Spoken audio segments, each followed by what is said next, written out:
సేవకుడు ఎప్పుడు కూడా ఎవరి కొరకు పనిచేస్తాడో తెలుసా? వినండి వినండి, ఇటు వినాలి. ఈ మాటలు చాలా మందికి అర్థం కావట్లా, సేవకుడు ప్రవర్తన అర్థం కావట్లా.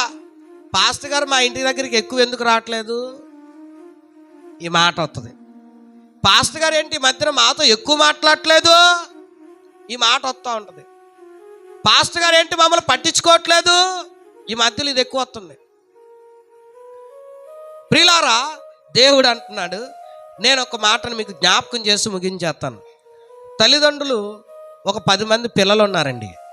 తల్లిదండ్రులకి 10 మంది 10 మంది పిల్లలు ఉన్నారు. 10 మంది పిల్లల్లో బలహీనంగా ఉన్న వారి దగ్గర తల్లిదండ్రులు ఉంటారా? ఆరోగ్యంతో ఎగురుతూ అటు ఇటు తిరుగుతున్న వాళ్ళ దగ్గర ఉంటారా? బలహీనుల దగ్గరే. సరే, ఈ బలహీనుల్లో కూడా వినండి, బలహీనుల్లో కూడా ఒకడు మంచం మేంచి అసలు లేవట్లా, మిగతా వాళ్ళన్న లేచి కూర్చొని అటు ఇటు తిరుగుతున్నారు. ఈ బలహీనుల్లో మంచం మేంచి లేవకుండా ఉన్నవాడి దగ్గర ఉంటారా? అందరు బలహీనులైన అందరి దగ్గర ఉంటారా? ఎందుకని?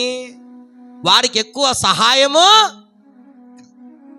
అది చూసినప్పుడు తల్లిదండ్రులైన వాళ్ళు లేదా బయట వాళ్ళు ఏమంటారంటే, ఆ పిల్లోడు బాగాలేదండి, అందుకే వాళ్ళ అమ్మ అట్లా ఉందండి, మనసు వేదనతో ఉందండి, దుఃఖంతో ఉందండి, అందరు పిల్లలు బాగున్నారు, వీడు మంచంలో ఉన్నాడని చాలా దుఃఖపడుతుందండి. విన్నారా లేదా ఈ మాటలో? మనం కూడా మాట్లాడాం కదా. అలాగే యేసయ్య కూడా ఎవరైతే ఎక్కువ బలహీనతల్లో పడిపోయి ఉంటారో, ఎవరైతే ఎక్కువ పాపపు పంకిలములో ఇరుక్కుపోయి ఉంటారో వారి దగ్గరికి వెళ్తానికి ఎక్కువ ఇష్టపడతాడు. ఆయన ఎక్కువ వెళ్తానికి ఇష్టపడతాడు. సేవకుడు కూడా అంతే. బాగున్న వాడి దగ్గర కంటే చెడిపోతున్న వాడి దగ్గరికే సేవకుని మనసు వెళ్తూ ఉంటుంది. కొంతమంది అనుకుంటూ ఉంటారు, సేవకుడు ఎందుకండి, పనికి మాలోనండి, మంచోళ్ళు కాదండి వాళ్ళు, ఏ మాట వినరండి, మాటి మాటికి వ్యతిరేకిస్తారండి, ఎట్టివా అంటే తెట్టివా అంటారండి, ఏమి బుద్ధి సరిగా ఉండదండి, వాళ్ళ దగ్గరికి వెళ్తాడేంటండి పాస్టర్ గారు. అనుకోలేదు ఎప్పుడు? అనుకున్నారా లేదా?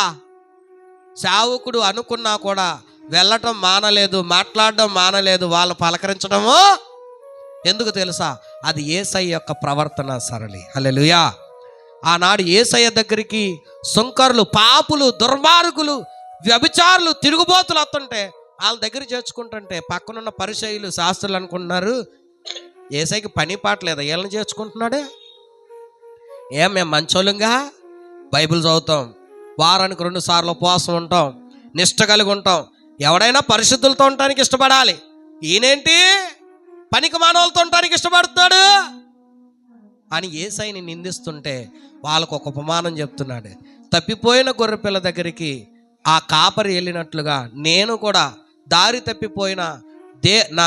తప్పిపోయిన మానవ జాతి కొరకు వచ్చాను, పాపుల కొరకు వచ్చానని యేసయ్య చెప్తున్నాడు ఉపమానం. హల్లెలూయా.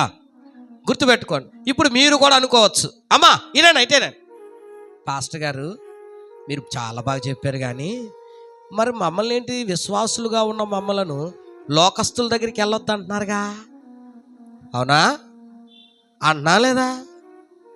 మీరు వెళ్తారా? మమ్మల్ని వెళ్ళనివరా? యేసయ్యే వెళ్ళాడుగా, మరి మమ్మల్ని ఎందుకు వెళ్ళనివ్వు అంటే గుర్తుపెట్టుకో, యేసయ్య ఎందుకు వెళ్ళాడంటే ఆయన పాపం ఉన్న స్థలానికి వెళ్ళినా ఆయనకు పాపము అంటదో. మరి సేవకుడు ఎందుకు వెళ్తాడు? సేవకుడు కూడా దేవునితో నడుతూ ఉంటాడు కాబట్టి సేవకుడితో దేవుడు చెప్తాడు పలానోడి దగ్గరికి వెళ్ళరా అని. వెళ్ళే ముందు ఈ సేవకుడు ఏం చేస్తాడు తెలుసా? దేవునితో గడుపుతాడు, ప్రార్థనలో ఉంటాడు, వాక్య ధ్యానం చేస్తాడు, దేవునితో సహవాసం నుండి దేవుని పట్టుకుని పోతాడు అక్కడికి. కానీ విశ్వాసులు ఏం చేస్తారు తెలుసా? ఆయన తీసుకొస్తానని వెళ్ళి ఈడే పోయినోడు ఉన్నాడు. పోలేదు అలాగా, ఆయన బాగు చేద్దాను, నువ్వు నీ ప్రార్థన జీవితమే సరిగా లేదు, నీ వాక్య పరిశోధనే సరిగా లేదు, నువ్వు 1 వారం వస్తే 2వ వారం రావు, ఒక సంఘ కూడికి వస్తే ఇంకో సంఘ కూడికి రావు, దేవుని సన్నిధిలో కనిపెట్టమంటే కళ్ళు తెరిచి చూస్తా ఉంటాగా మిడిగుడ్లు వేసుకుని, దేవుని సన్నిధిలో గడపమంటే గడప, దేవునితో సహవాసం ఉందంటే అంతంత సేవకుడు కొందగా.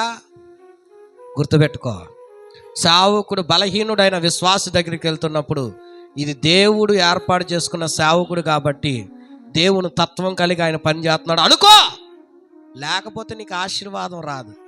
నువ్వు కూడా వెళ్ళొచ్చు. ఎప్పుడంటే దేవుడు చెప్పినట్లుగా నువ్వు నడుస్తూ నీ ఆధ్యాత్మిక జీవితాన్ని కట్టుకున్నప్పుడు బలహీనమైపోతున్న విశ్వాస దగ్గరికి వెళ్ళి మాట్లాడడానికి నువ్వు సరిపోతావు. లేకపోతే ఏమో తెలుసా, ఆడిమే పని చేస్తున్న దురాత్మ నీమేకి వస్తుంది. అందుకే కదా ఆడిని బాగు చేద్దామని వెళ్ళి ఈయన కూడా బలహీనుడు అయిపోయి ఇద్దరు కలిసి మందు కొట్టిన వాళ్ళు ఉన్నారు, ఇద్దరు కలిసి రోడ్ల పడి తిరిగిన వాళ్ళు ఉన్నారు. మన సంఘంలో కనపడతారు, మీకు తెలుసు. ఒక్కొక్కరు గుర్తొస్తాడు, అవును ఆడు అట్టగే పోయాడు. మరి పాస్టర్ గారు పోతున్నాడు, ఎందుకు మందు కొట్టట్లా? మందు కొట్టినోడి దగ్గర పాస్టర్ గారు వెళ్ళలేదా? మరి ఈయన కూడా ఏం చేయాలి? మరి కొట్టట్లేదు ఎందుకని? ఈయన ప్రత్యేకం. ఎందుకోసం అంటే దేవుడు ప్రత్యేకంగా ఉండటానికి సేవకుని ఏర్పాటు చేసుకున్నాడు, అభిషేకించుకున్నాడు. ఆయనతో గడిపించే ఆ తర్వాత ఎలవ్ చేస్తాడు, లేకపోతే సేవకుని వెళ్ళనివ్వడు. సేవకుని దేవుడు పంపిస్తున్నాడు లేదా సేవకుడికి తెలుస్తుంది. నువ్వు కూడా దేవునితో నడిస్తే నీకు కూడా తెలుస్తుంది ఎవరి దగ్గరికి వెళ్ళాలో ఎవరి దగ్గరికి వెళ్ళకూడదు. యేసయ్యకి అంతా తెలుసు. ఆయన సేవకుడికి కూడా దేవుడు తెలియజేస్తాడు. నీకు కూడా తెలియచేయాలని నేను కోరుకుంటున్నాను యేసు నామములో. ఆమేన్. ప్రతి విశ్వాసి అలాగే ఉండాలి, యేసులాగా. యేసయ్య ఎలాగైతే చేర్చుకుని ఒక వ్యక్తిని బాగు చేయడానికి ప్రయత్నించాడో నువ్వు కూడా ఆ స్థాయిలో ఉండాలంటే యేసుకు కలిగిన అనుభవంలోనికి సేవకుడి ద్వారా నడిపిస్తున్నప్పుడు రా. అప్పుడు నీవు కూడా కొన్ని ఆత్మలను రక్షించే జాలరవైపోతావు. హల్లెలూయా. అనేక మంది ఆత్మల సంపాదకులు అవుతావు. మన సంఘంలో ఉన్న వాళ్ళందరూ అలా ఉండాలని నేను కోరుకుంటున్నాను. నేను మాత్రమే కాదు, మీరందరూ కూడా ఆత్మల సంపాదకులుగా అనేక ఆత్మలను పట్టుకొని వారుగా దేవుని కొరకు సంపాదించి తల ఎత్తుకు నిలబడాలని దేవుని ముందు కోరుకుంటున్నాను.